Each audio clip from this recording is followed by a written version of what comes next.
You ask Tiger to solve. This deals with linear equations with one unknown. The final result is y equals 13/10. Let's solve it step by step. Group all constants on the right side of the equation. Add 4/5 to both sides.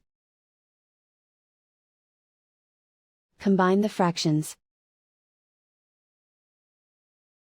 Combine the numerators. Reduce the zero numerator. Simplify the arithmetic. Find the lowest common denominator. Multiply the denominators. Multiply the numerators. Combine the fractions. Combine the numerators. And so the final result is y equals 13/10.